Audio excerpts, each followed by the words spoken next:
Have you heard of the Jormungandr, otherwise known as the World Serpent? Jormungandr, the World Serpent from Norse mythology, is arguably the single most important creature in any famous mythology, as the World Serpent is the symbol of the end times. This great snake wraps around the entire planet, waiting for the day of the final battle, Ragnarok. And this is very likely the key to Imu's abilities, the mythical Zoan Jormungandr.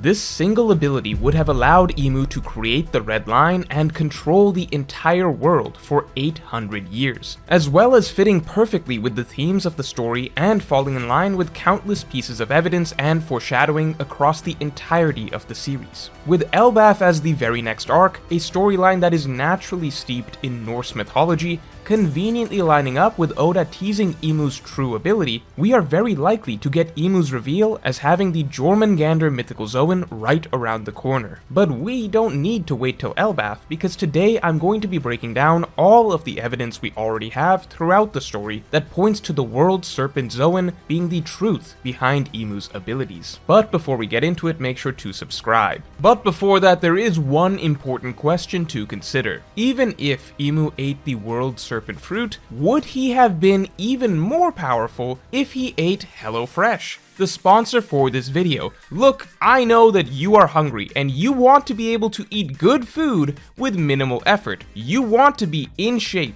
strong and athletic, but you don't want to work hard for it. You don't want to have to eat bland, healthy meals day after day that you spend an hour preparing. You just want to look good and feel healthy without trying at all, and that's why you should be using HelloFresh. HelloFresh delivers great meals straight to your door that you can prepare easily in 15 minutes or less. It is way less expensive than takeout or even grocery shopping, and way easier too. HelloFresh is not only healthy and nutritious, it tastes delicious, with 40 chef-crafted recipes that you can pick from every week. I know eating HelloFresh helped me stay healthy and in shape all summer, and I still genuinely enjoyed eating HelloFresh meals more than trashy fast food takeout. And if you're not sure about HelloFresh, you can try it for 50% off today with the Morge discount. Just go to HelloFresh.com and use code 50MrMorge at checkout for 50% off plus free shipping. That's HelloFresh.com, code 50MrMorge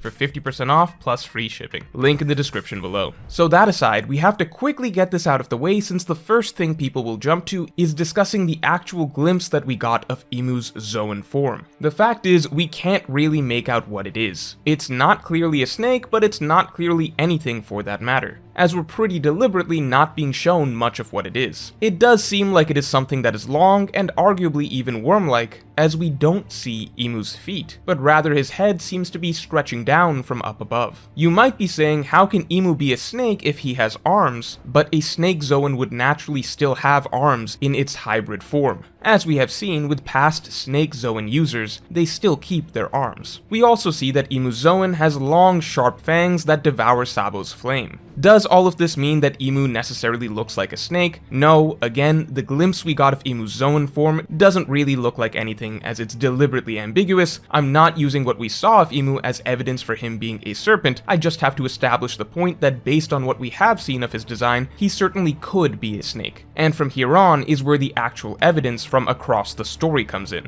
So to begin with, the most important thing to remember about devil fruits is that they are born from imagination. When a great many people believe in something, that power actually manifests as a fruit. That is the very reason that the Nika fruit exists. Now, the World Serpent was already referenced very early on in One Piece by Dory and Bragi, as they claim it is the only thing that they cannot cut. They actually don't specifically say a world serpent here, rather they say a great serpent soaked in blood, and that blood phrasing is going to be important later on in this video, but just looking at them talking about specifically a great serpent, well, Dory and Bragi are Elbaf giants, and Elbaf mythos is meant to mirror Norse mythology, so any references to a great, unbeatable serpent are essentially referencing the idea of the world serpent Jormungandr. So there is an entire culture in One Piece that believes in the Great Serpent. But what's interesting is that we have also seen that there is a tremendous overlap between what various ancient cultures in One Piece believe. For instance, the Sun God was something that was believed in by the Shandians, but also by the Giants of Elbaf. And so here's where it gets really interesting, because the first depiction of a god of an ancient culture that we get is the Shandians believing in the god of the land,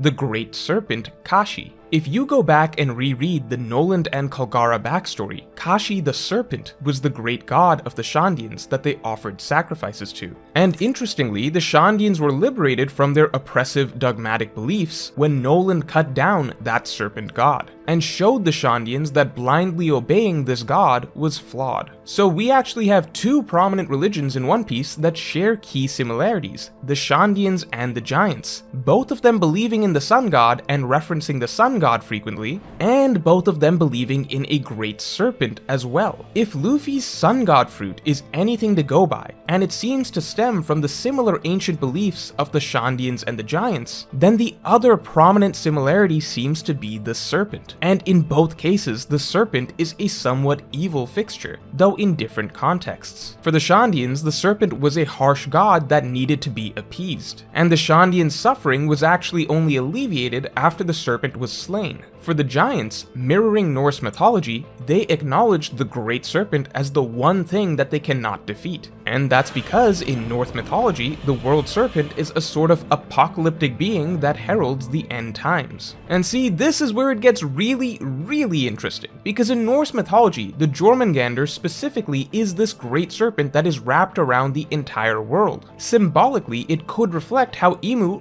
rules on the red line that wraps around the entire world, with him essentially controlling the world from the center of this giant coil. In Norse mythology, the Jormungandr lies dormant for centuries, and when it finally gets up and begins to take action, the final battle of the world will begin. Much like how in One Piece, Imu has been staying silent at the center of the world for centuries, and now that he is finally beginning to move, the final battle is about to begin. In Norse mythology, this final battle is referred to as Ragnarok, and really all of Norse mythology is a lead up to this fated final battle that will one day come. And we have an identical scenario in One Piece where the entire world has been leading to a final battle, the Battle for the Dawn. The Norse Battle of Ragnarok is supposed to conclude with the World Serpent being slain, and the One Piece Battle for the Dawn would of course conclude with Imu's defeat. So as you can see, symbolically a lot would fit with the idea of Imu having the fruit of the World Serpent, and clues have already been dropped in the story of the idea of a serpent god. And if Imu's abilities really are that of Jormungandr, the World Serpent, well, it would fit the level of power that we would expect of the final villain as well. As Imu clearly seems to be some sort of a mythical Zoan,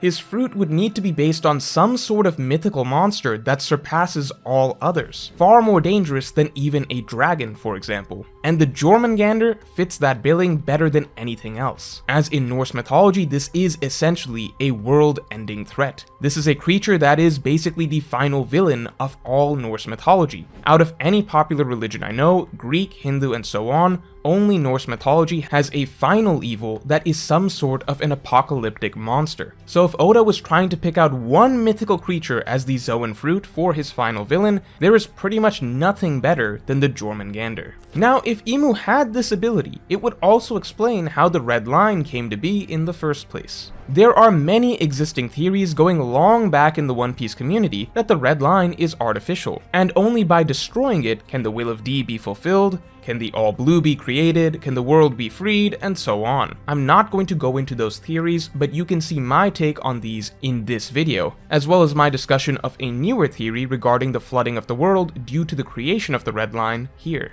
Either way, the Red Line is a very unnatural part of the One Piece world that greatly restricts the freedom of the people of the One Piece world, and most importantly, it is symbolic in many ways of the Celestial Dragon's rule over the world. The Celestial Dragons get to live literally on top of the world, from the summit of the Red Line, looking down on everyone below, and controlling passage between the seas through the Red Line. So if the Red Line was artificially created by the Celestial Dragons, then how? It could not have been through an ancient weapon, as Poseidon and Pluton clearly cannot do that, and most signs point to Uranus being the weapon that was used to destroy the Lucia kingdom with rays of light, meaning even Uranus could not be responsible for the red line. So what then if it was Imu's own abilities? Perhaps once Imu took control of the world, the Jormungandr's abilities allowed him to create this giant continent that wraps around the world. As in mythology, that is very literally what the world serpent is. It encircles the entire world. Obviously, in the One Piece world, a creature literally the size of the planet would be too big, but it may be more symbolic in the sense that the Jormungandr fruit's abilities can reshape the earth to create a long, gigantic, snake-like continent that wraps around the planet. It's also particularly interesting that Dory and Bragi specifically referred to the Great Serpent in the One Piece world as soaked in blood, implying the imagery of a giant red serpent, a great red line that wraps around the world perhaps. Now, this type of land or earth manipulation would fit the abilities of the serpent god in the context of the One Piece world, as in Skypiea, the serpent god also represents the god of the land. It is literally referred to as God Jaya,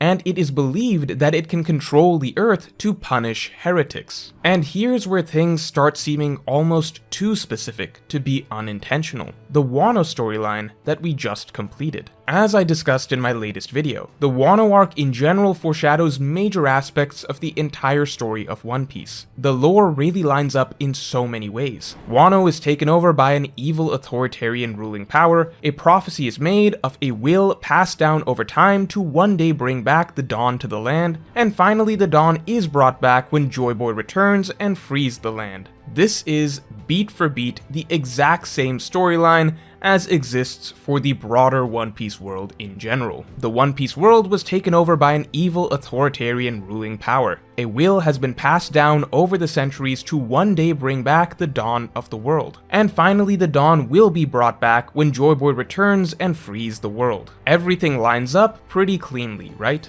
And in Wano, who was that evil ruling power that took over? You could say it was Orochi, or you could say it was Kaido. It doesn't matter because either way you spin it, the great evil that oppressed the land was a serpent. Kaido the dragon, Orochi the Orochi, both of them were the twin serpents that terrorized Wano for years. Oda even has them being referred to as the snakes. In a way, you could think of it symbolically as the two halves of what Imu's world serpent would represent. Orochi had this snake fruit as he was the treacherous, conniving, snake-like man who wrongly usurped power, much like Imu likely did. And Kaido had this mighty, monstrous serpent-like ability to reflect the great power that he wielded as the true authority of Wano. Much like Imu possesses great strength to go along with his duplicitous personality. So along those lines, there is an interesting little pattern that seems to be developing. I think that the more ancient cultures and civilizations in One Piece tend to have more lore reveals and generally have greater foreshadowing for the broader story of One Piece. We already saw that with Skypiea and the Shandian people, we see that again with the story of Wano and all the reveals regarding Joy Boy, the dawn of the world, and so on. And finally we have Elbaf coming up, which seems to be saved for last, with potentially the most significant lore reveals, as it is not only one of the most ancient civilizations, but the inhabitants themselves live for hundreds of years, which means the giants have the closest collective recall of the events of the Void Century. Now looking at Skypiea, Wano, and Elbaf, we can already see in Skypiea the idea of a great serpent god of the land that needed to be slain to actually liberate the land. In Wano, we saw again a land ruled by evil serpents that needed to be overthrown. And finally we have Elbaf around the corner, where the very first bit of lore we ever had teased for this arc was that of a great serpent that even the giants seem to believe is unbeatable. I would not be surprised if the Elbaf arc is the same arc that Oda reveals to us that the villain of the story wields the power of the world serpent, thereby tying everything together. The foreshadowing of false gods being represented by a great serpent, the belief across multiple religions of the power of the great serpent, the red line that coils around the entire world reflecting the power of the world serpent, the use of serpents in past arcs to represent an evil ruler that must be overthrown by Joy Boy bringing the dawn, and the entire concept of a battle for the fate of the entire world ending by defeating the final villain, the world serpent Jormungandr, as the story of Ragnarok goes in Norse mythology, the final battle to end all battles. So let me know if you believe that Emu has the Jormungandr world serpent mythical Zoan in the comments below. And if you enjoyed this video, then please like and subscribe, and you can get my extended thoughts on what Jormungandr's actual combat abilities may be and how that would contrast with Luffy on my Extended Thoughts podcast by supporting me on Patreon. Just hit the link in the description below.